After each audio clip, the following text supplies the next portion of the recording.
కాంగ్రెస్ పార్టీని ఆశీర్వదించిండు.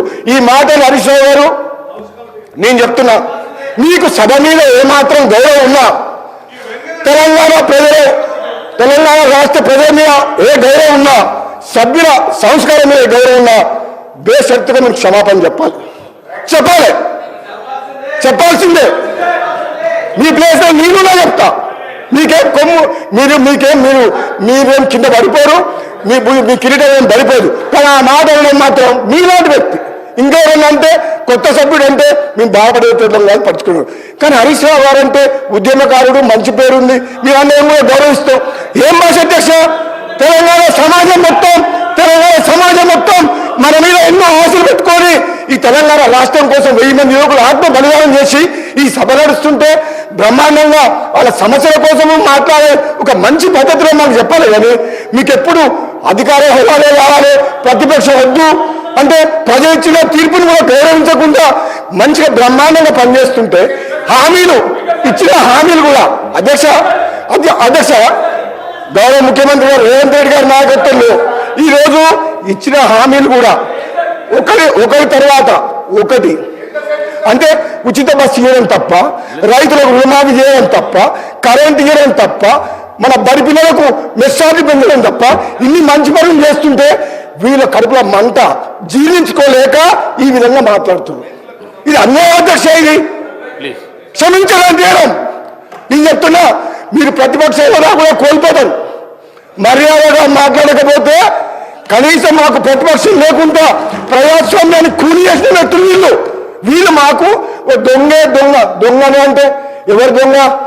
మీరు అప్పులు చేసిండ్రు, అనవసరంగా అప్పులు చేసిండ్రు. మంచితనానికి అవసరం కోసం నిజంగా అవసరం ఉంటే అప్పు చేయాలి. ఒక హైదరాబాద్తో కూడిన తెలంగాణ కాంగ్రెస్ పార్టీ సోనియా గాంధీ ఇస్తే ఇది అప్పులిచ్చే రాష్ట్రం. ఒక అధ్యక్ష ఒక నిమిషం, ఇది హైదరాబాద్తో కూడిన తెలంగాణ అంటే మిగతా రాష్ట్రాలకు అప్పులిచ్చే రాష్ట్రాన్ని అప్పుల పాలు చేసి అడుక్కునేటట్టు చేసి సర్పంచులకు బిల్లు తీయలేని దౌర్భాగ్యులు మీరు అంటే తప్పేంది అధ్యక్ష. దొంగ అంటాడు, బయట తిడుతున్నారు, దొంగ పోతే దొంగతనం చేసి దోసుకుంటే ఏమని పిలవాలి? ఇప్పుడు ఎట్లుందంటే వాళ్ళ నీకు ఎట్లుందంటే దొంగనే మమ్మల్నే దొంగ అంటుండు. ఇంకేం చెప్పాలి అధ్యక్ష? దొంగతనం చేసిన వాళ్ళు, రాష్ట్రాన్ని దోసుకునే వాళ్ళు మమ్మల్ని దొంగ ఇంకేమంటే అధ్యక్ష. హరీష్ రావు గారు ఒక్కటే మరి మీరంటే గౌరవం ఉంది, కానీ మాత్రం ఆ ఓడు మీరు వెనక తీసుకోవాల్సిందే, లేకపోతే మీ అవసరం అధ్యక్ష. అవసరం రోజు ఇంటికి వెళ్ళిపోతుంది, రోజు మీరు చేస్తుంది ఇంటికి వెళ్ళిపోతున్నా కంట్రోల్ చేయాలి అధ్యక్ష, కంట్రోల్ చేయాలి. వాళ్ళు రోజు ఏమనుకుంటున్నావు? మేము భయపడతాం అనుకుంటున్నా? మేము భయపడతావా? వాళ్ళ భయపడతావా? ఏంటధ్యక్ష రోజు వాళ్ళ భాష ఉంది అధ్యక్ష, వాళ్ళ భాష ఉంది అధ్యక్ష. రికార్డులకు వెళ్ళి తొలగించడం అయినది. కూర్చోండి.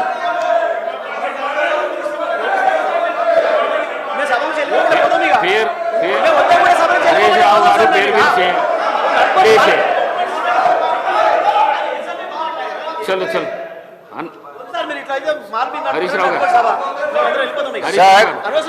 నేను గౌరవ శాసనసభ వ్యవహారాల మంత్రి గారిని అడుగుతున్నా. ఆయన ఇలా మైక్లో దొంగ అని 5 సార్లు మాట్లాడిండు. Is it permissible? అది రికార్డ్ నుంచి తొలగిస్తారా? ఆయన ముందు క్షమాపణ చెప్పాలన్నా వద్దా? You have to answer. Sir, any unparliamentary remark made by any minister should be expunged. Any member also, ministers also, any member of this honorable house. Sir, expunge cheyala. Nenu endukante senior sare ఆవేశంతోనో ఆవేదనతోనో అనుండొచ్చు.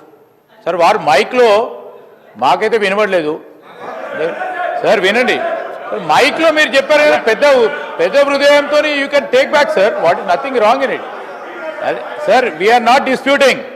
నేను ఎవరు మాట్లాడినా unparliamentary మాట్లాడినా sir I'm on my leg sir to say, ఎవ్వరు కూడా unparliamentary మాట్లాడినా అది ఎక్స్ప్లెయిన్ చేయాల్సిందే డెఫినెట్లీ సార్. మాట్లాడదు సార్ మీరు మైక్లో మాట్లాడేది వినబడదు సార్ మొత్తము యావత్తు. సో నేనేమన్నాను, you please take back, nothing goes. మీ ఏం కాదు సార్, దానికి ఏముంది దాంట్లో.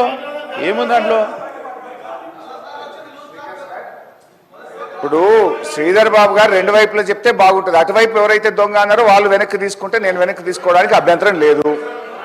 Right right sir. అయితే అధ్యక్ష లెట్స్ గో.